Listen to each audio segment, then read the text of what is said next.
Amigos televidentes, de vuelta en su espacio Cerrando la Noche, y como habíamos anunciado antes de la pausa, ya tenemos en nuestro set a Claudio Camaño Vélez, un activista de los derechos humanos, un activista de la sociedad dominicana, que también pues lleva la dualidad de dirigente político, en este caso ya miembro del Partido Revolucionario Moderno, la principal fuerza opositora del país. Con él vamos a conversar esta noche. Buenas noches, don Claudio. Saludos hermano, de verdad, Giovanni, Junior, muchísimas gracias, ¿verdad? Tú sabes que este es como nuestra casa, de verdad que yo así me siento. Antes de que Junior arranque con la parte política, sí, me interesa el caso del Mirador, del Parque del Este. Me interesa qué está pasando allí, porque el día pasado tuve la suerte de ir al aeropuerto y pasar de día y ver cómo, a pesar de una, no sentencia, sino luego de recurrir al Tribunal Superior Administrativo y de pedir la paralización de la obra, veo que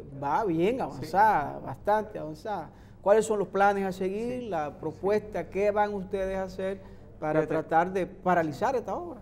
Actualmente, en este momento la obra está paralizada, actualmente los trabajos están paralizados, pero nosotros en octubre del 2018 obtuvimos una sentencia. Esa sentencia le ordenaba a Obras Públicas paralizar los trabajos hasta que cumpliera con la autorización de uso, con el permiso de uso de suelo y con la autorización ambiental, previo estudio de impacto ambiental, cosas que no habían hecho ni una ni la otra, porque aquí la autoridad pública entiende que está por encima de las leyes y que puede vulnerar las leyes. Aquí las leyes son para los de abajo, las leyes son para los pendejos en este país. Ese es el mensaje que mandan las autoridades. Entonces ellos iniciaron esa obra en vulneración de la ley que rige el Distrito Nacional de los Municipios, en vulneración de la ley 64-00, Ley General de Medio Ambiente, y nosotros pues acudimos en amparo para la protección de los derechos colectivos y difusos, un amparo colectivo, y el tribunal pues nos dio una sentencia gananciosa.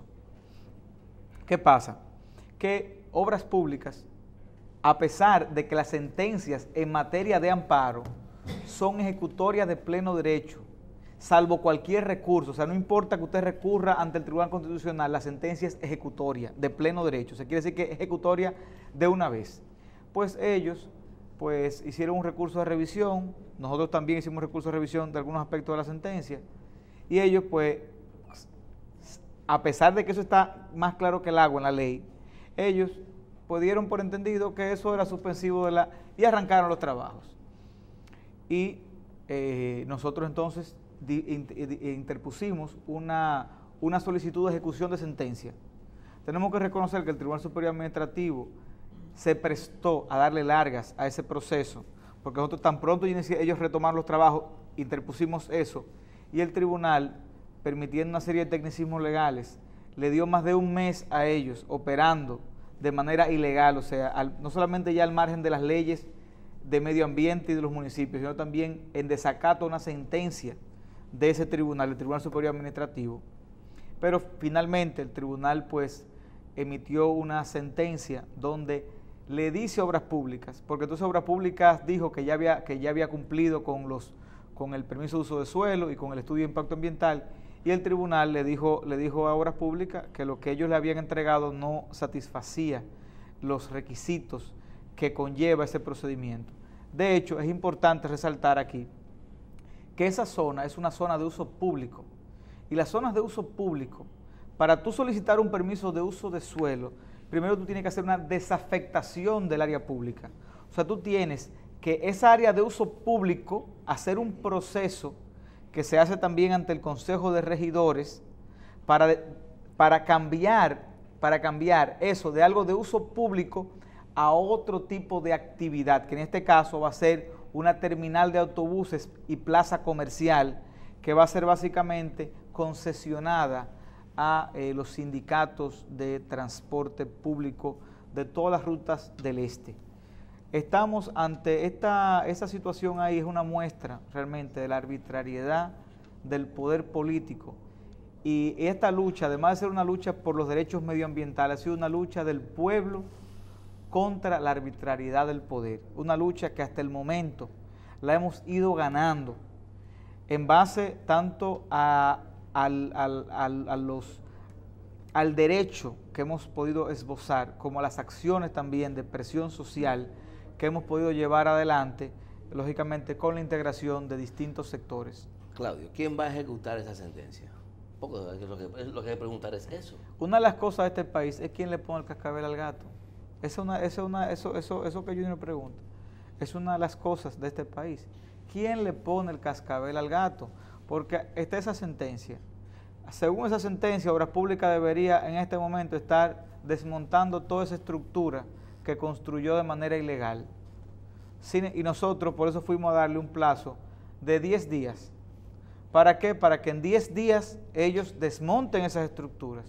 Y si no, pues tendremos que comenzar una serie de acciones sociales, de hacer presión social, de manera cívica, pero determinante, para poder, una de las acciones que tuvimos que hacer nosotros, para que el Tribunal Superior Administrativo dejara de darle larga a ese proceso, fue sentarnos en la autopista de las Américas 15 minutos, en el Expreso de las Américas. En el Expreso de las Américas fuimos, ahí habían regidores, habían diputados, diputadas, ahí. Cerramos las Américas por 15 minutos, nos programamos que íbamos a durar 15 minutos. A los 15 minutos nos paramos nosotros mismos y nos retiramos. Y planteamos que hasta que el tribunal no diera esa sentencia, haciendo respetar su propia autoridad, íbamos a estar haciendo actividades de ese tipo. Pues al otro día, una vez la sentencia, milagrosamente apareció la sentencia del tribunal. ¿Cuáles son las acciones ante un reiterado o eventual desacato de esa sentencia?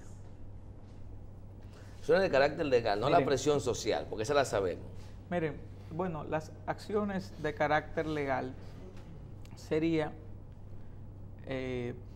hay una multiplicidad de acciones. Recuerden que cuando un funcionario entra en desacato judicial es pasible incluso tanto civil como penalmente. Por ejemplo, ya ante la actitud del ministro de Obras Públicas y del ministro de Medio Ambiente, que ha salido a defender esa obra, a esos dos ministros ya era suficiente para que ya lo hubiesen interpelado ante el Congreso Nacional. Y muy probablemente para que ya el Congreso le hubiese solicitado al Poder Ejecutivo la destitución de ambos ministros. Ese es el proceso legal. Pero ¿qué pasa? Tenemos un Congreso completamente servil, donde interpelar, sobre todo un ministro como Gonzalo Castillo, el superministro Gonzalo Castillo, eso es algo impensable, eso no cabe en la mente del Congreso Nacional de la República Dominicana. Y entonces son situaciones que realmente llevan a pensar que las acciones, si ellos no acatan eso, más que de índole jurídico, van a tener que ser acciones de índole social. Porque ya aquí se ha demostrado que las instituciones están completamente secuestradas. Aquí las instituciones, es lamentable decirlo, no son una garantía de los derechos, sino son una barrera a los derechos. O sea, básicamente las instituciones aquí sirven como un laberinto.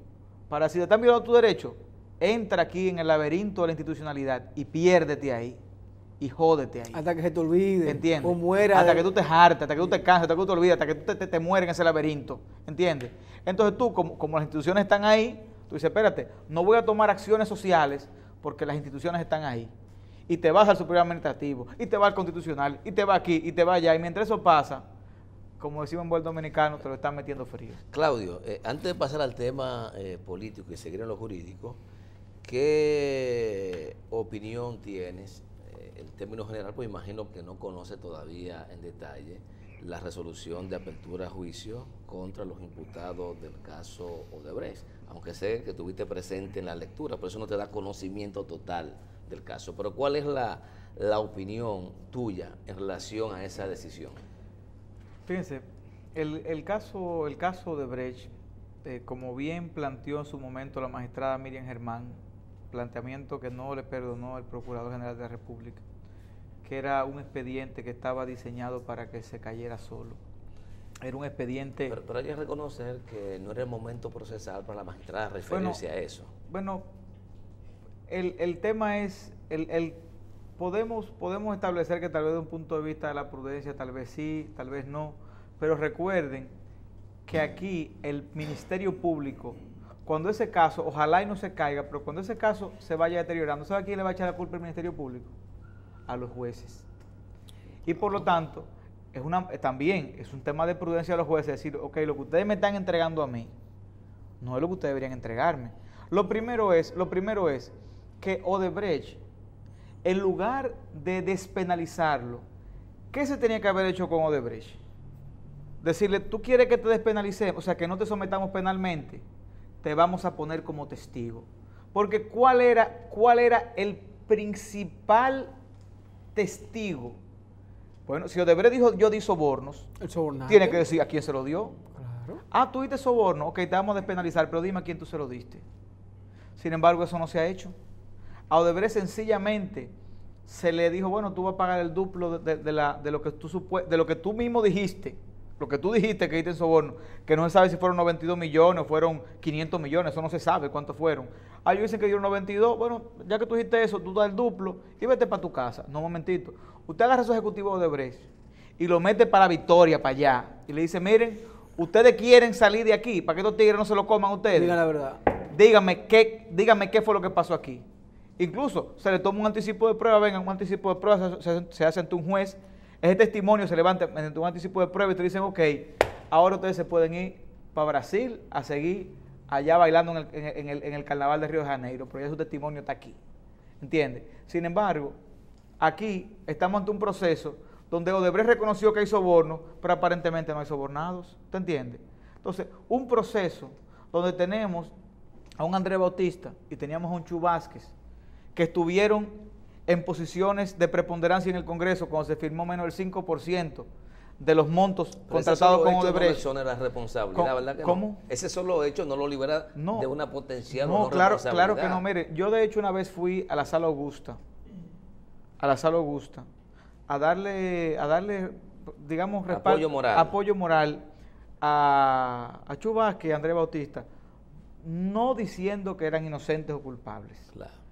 De hecho, yo le dije a ellos, se lo dije, así como lo estoy diciendo a ustedes mismos, le dije, es importante que ustedes, como fueron altos funcionarios del Congreso Nacional, se está hablando de unos sobornos que pasaron a través del Congreso, es importante que sea para probar su inocencia o su culpabilidad, ustedes hayan sido procesados. Lo que es inconcebible es que mientras ustedes que aprobaron menos del 5% de esos contratos están aquí, quienes aprobaron más del 95% de los contratos no estén.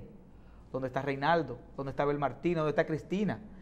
Que tal vez son inocentes también, pero que así sea para probar su inocencia o culpabilidad, tenían que estar involucrados ahí, porque si no, esa duda nadie se la despinta, porque hasta que no lo sometan a un proceso y su inocencia se demuestre mediante un juicio público, oral y contradictorio, pero bien hecho, su inocencia va a estar siempre manchada. Entonces, hasta para salvar la reputación de esos funcionarios, tenían que haber sido incluidos en el expediente.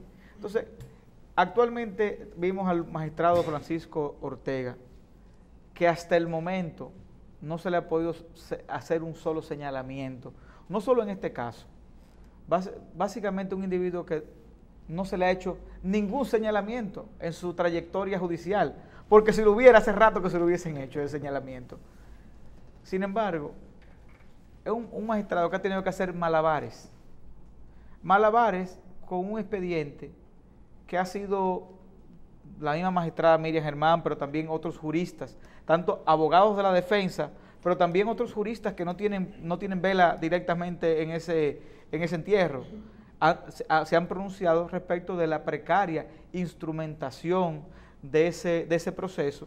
Sin embargo, hemos visto cómo ese juez ha tenido que hacer malabares para que ese caso no se le caiga y para que el pueblo por lo menos pueda mantener algún tipo de esperanza viva en que habrá justicia en la República Dominicana. ¿Pero siente satisfacción con la decisión o no?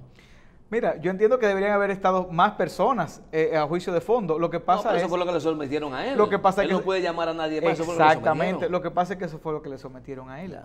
Entonces, ante una situación así, eso fue lo que le sometieron. Él no puede meter al que no está. Porque recuerden que el juez valora las pruebas, pero el juez no es el persecutor. Claro. El persecutor es el Ministerio Público. Con la venia de Claudio, vamos a ir a una pausa y cuando regresemos veremos si da el tiempo para hablar del PRM.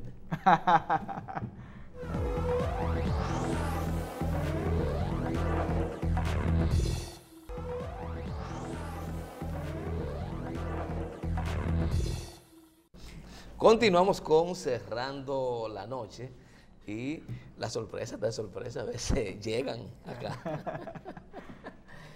A la pausa decíamos que vamos a hablar un poco con Claudio con respecto al PRM.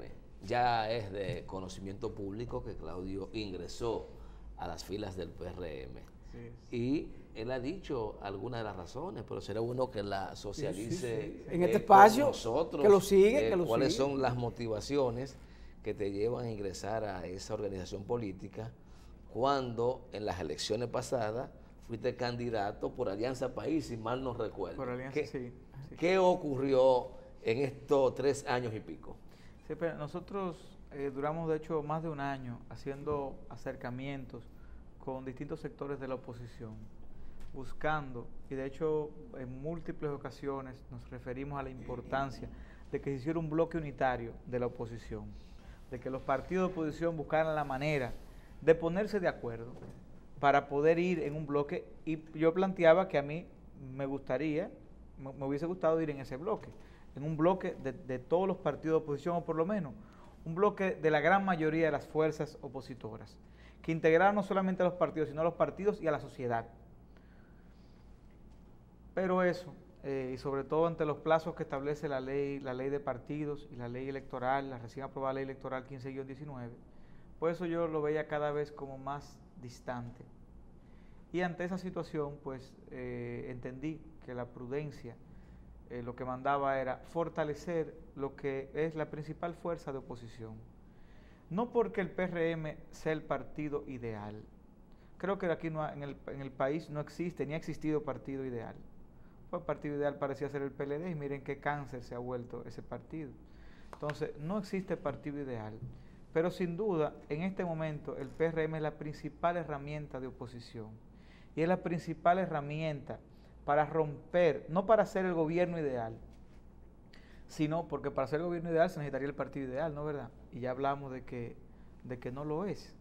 Y yo creo que en este momento el pueblo dominicano debería no aspirar al gobierno ideal, sino lo que el pueblo dominicano debería enfocarse, y enfocarnos todos es en entender la importancia de romper con el monopolio de poder que ha impuesto el PLD. Porque mientras esté ese monopolio de poder, no podemos pensar en más nada. Porque actualmente el PLD tiene el Poder Ejecutivo, tiene el Congreso Nacional. Vimos cómo nombraron como presidente de la Suprema Corte de Justicia a un miembro del Comité Central del PLD, que salió de un despacho, de un despacho nombrado por decreto del presidente, a sentarse en el asiento del presidente de la Suprema Corte de Justicia. Entonces tiene los 3 poderes. Cuando los poderes están, cuando no hay una división de poderes, eso es una tiranía. Y eso no lo digo yo, eso lo dicen los teóricos de las teorías políticas, eso no lo digo yo. Entonces aquí estamos realmente viviendo en una fase tiránica. Y la forma de romper eso es a través de crear un contrapeso político. Y entiendo que el PRM es en este momento el principal contrapeso político y por lo tanto hay que fortalecerlo. Y en la medida en que más personas vayamos entrando ahí realmente con intereses de nación, podremos ir perfeccionando esa herramienta. Yo entiendo que, y espero que los dominicanos y dominicanas que verdaderamente les preocupan a este país puedan dar un paso hacia la lucha también político-electoral, porque los cambios que nosotros queremos, tenemos que hacerlo de los espacios de gobierno. Y ahí se llega de 2 maneras, o con las armas o con los votos. Y yo espero de verdad que podamos hacer valer las vías institucionales y librar a nuestro pueblo de la amarga copa de la violencia y el desorden, y que podamos rescatar la democracia dominicana. ¿Y qué te hizo pensar que ya no es posible la articulación de una gran concertación político-social en la que el PRM juega un papel importante? Los plazos de la ley electoral. No, pero los plazos están abiertos todos. No. Claro que sí. No, Junior, déjame explicarte lo que pasa. Claro que sí, pues hay que hay organizaciones políticas sí.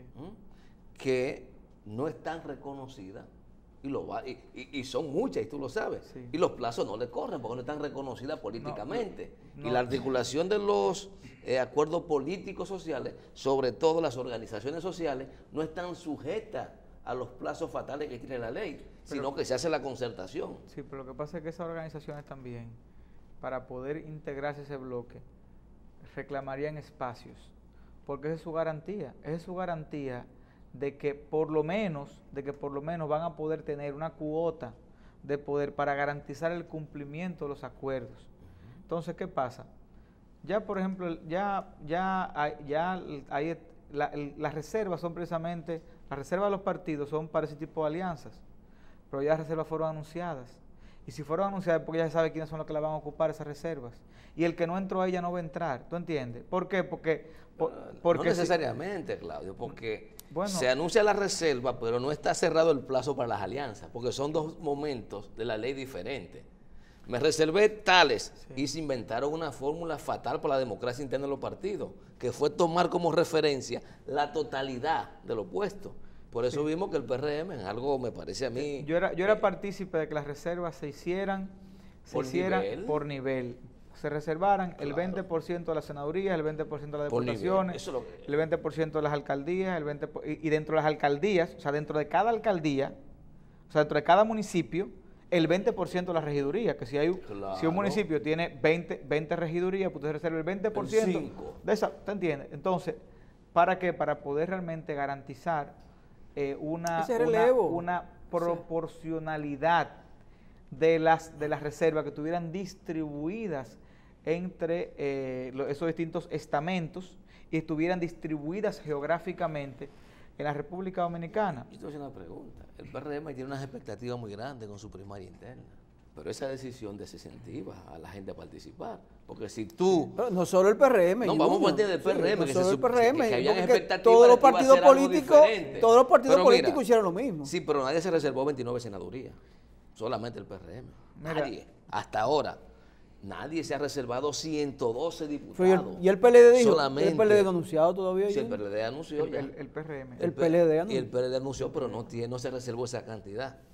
O sea, que los puestos importantes en discusión, de hecho entonces, no se reserva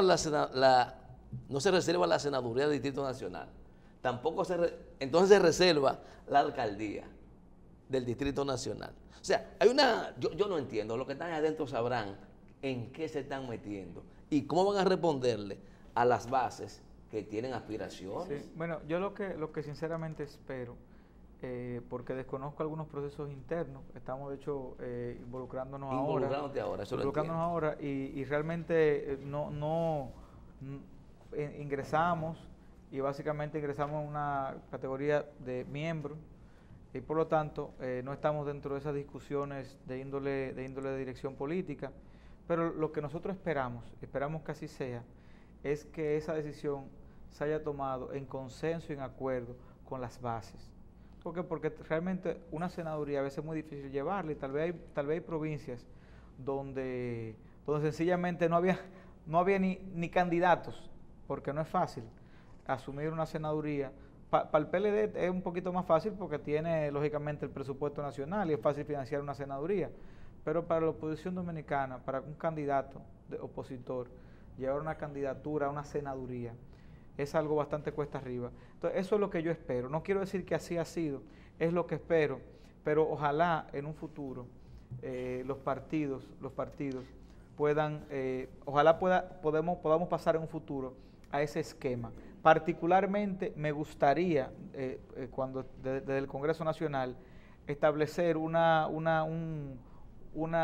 disposición dentro de la ley que especifique que esas reservas deben ser por niveles de votación y no en base a la totalidad, porque realmente lo considero un absurdo. Claudio, antes que Giovanni entre con su pregunta, te hablaba ahorita de los niveles de irritación que hay. Fíjate ya, hubo un lanzamiento de bombas lacrimógenas por parte de policías y militares a personas que querían instalar una carpa frente al Congreso Nacional. Yo creo que ese tipo de mensajes, como está la República Dominicana, no son buenos. Una carpa no mata a nadie, ni le hace daño a nadie. No afecta a nadie. Yo creo que la tolerancia en estos momentos se impone. Yo decía, el ambiente, la situación de los apagones, los calores, la falta de energía, la falta de agua, la falta de dinero. Ay, se me olvidó, esa se me fue ahorita. Irrita lo que pasa es que yo como que está acostumbrado a eso. Sí, sí. A eso ya no tiene un tiempo. Yo creo que debemos, y las autoridades deben poner de su parte. Una fuñía carpa que concentre 100, 200 personas, eso no le hace daño a nadie. No va a paralizar el Congreso, no va a obstruir el tránsito. Entonces, bajemos las tensiones, señores. Que la cosa no están pintando bien, te lo dije ahorita. La irritabilidad social está latente. Y cualquier cosita puede ser un detonante para cosas que no queremos. Así que tengan cuidado con lo que están haciendo. Giovanni. Claudio, tú ingresar a la fila, del PRM te da una oportunidad para concretizar, 10 minutos todavía. Parte de tus sueños como diputado. Tú aspiraste a diputado la vez pasada, en las elecciones pasadas. ¿Siguen tus aspiraciones? ¿Aspira nueva vez a diputado por Santo Domingo Este? Sí, mira, nosotros hemos manifestado que tenemos no solamente, no es el deseo, es el deber. Es el deber de llevar esas aspiraciones de hecho y lograr esa diputación, porque nosotros queremos demostrar en la práctica que sí se puede llegar a un puesto congresional sin necesidad de pactar con una serie de sectores, con una serie o sea, nosotros con el pueblo. ¿Tú quieres pactar con el pueblo? Ese es mi pacto. Mi pacto es con la población. Ese es mi pacto. Mi compromiso es, ¿con quién es que yo me quiero comprometer? Con mi pueblo. Con cumplir aquello que yo le he dicho a mi pueblo que voy a hacer. Sobre todo ser un representante. ¿Qué es lo que le falta a este país? Representantes. ¿Por qué? Porque aquí hay regidores o hay diputados que son electos por una comunidad y no vuelven sino hasta 4 años después a buscar votos. Sin embargo, esas comunidades llenas de problemas. Y las funciones de un diputado son 3. Legislar, que es lo que hacen algunos, porque algunos ni eso hacen. Legislar, fiscalizar, o sea, velar por el cumplimiento de las leyes. Y un tercer rol, que es el que yo espero ejercer con mayor vehemencia y determinación, que es el de representar. ¿Qué es representar? Velar por los intereses de mi comunidad. Es verdad que un diputado no construye calles, un diputado no hace dispensario médico, un diputado no hace canchas, pero un diputado puede acompañar a su población para obtener esos servicios a los cuales tienen derechos. Y si hay que luchar para obtenerlo, luchar con el pueblo. Porque ese es el rol de un representante. Porque lo que a este pueblo le falta no son leyes. Lo que a este pueblo le hace falta son servicios que le garanticen sus derechos. Eso es lo que le hace falta a este pueblo y ahí es donde nosotros queremos sobre todo. No es que nosotros vamos a llegar al día de las elecciones por lo menos con 3 proyectos de ley debajo del brazo. Proyectos de ley consensuados con nuestra comunidad. Porque también vamos a legislar. Porque nosotros a pesar de que nosotros vamos a renunciar a la mitad del salario, porque vamos a renunciar al barrilito, al cofrecito, a las exoneraciones, a las dietas y a los viáticos, solamente vamos a usar la mitad del salario nominal. La mitad del salario nominal. Un diputado gana 135,000 pesos, 170 menos impuestos, le quedan 135,000. La mitad de eso que son 67,500 pesos. Eso es lo que vamos a utilizar. Y la otra mitad la vamos a donar a organizaciones sin fines de lucro de nuestra comunidad. Pero esos 67,500 pesos yo me los voy a ganar. Eso no me lo van a regalar. Trabajando. Eso yo me lo voy a ganar. Haciendo las 3 funciones del diputado. Legislar, fiscalizar el cumplimiento de las leyes y sobre todo representar a mi comunidad. Que mi comunidad sienta que valió la pena elegir ese diputado. Que diga, porque es que el liderazgo político tiene que basarse en un principio de utilidad. ¿Para qué le soy útil? Le soy útil a mi comunidad. No a mi compañerito, no, a mi comunidad. Porque no es para yo agarrar y buscarle un puestecito a fulano o a mengano y resolver los problemas de ellos 3. No. Es a mi comunidad. Buscar la solución a problemas colectivos. Que nuestras comunidades están llenas. En este país no hay un solo derecho fundamental que se pueda decir que se cumple a cabalidad. Un solo derecho fundamental. No se puede decir que aquí en este país se cumple a cabalidad. Claudio, estamos finalizando la entrevista porque nos queda poco tiempo, pero una última pregunta. ¿Tú crees que una golondrina puede hacer verano en un congreso tan hostil como es este? Mira, Giovanni, una golondrina no hace verano, pero una golondrina inicia el verano. Gracias a Claudio Camaño Vélez, dirigente del PRM, activista importante de este país, lo hemos visto en diferentes luchas, librando diferentes luchas y batallas, y agradecer que haya aceptado nuestra invitación la noche de hoy. No, gracias a ustedes, gracias a ustedes. Yo espero que me inviten con cierta frecuencia. Claro que sí, claro que sí. Ustedes, amigos televidentes, gracias por la sintonía. Mañana nos reencontraremos aquí en este su espacio, Cerrando la Noche. Muchas gracias.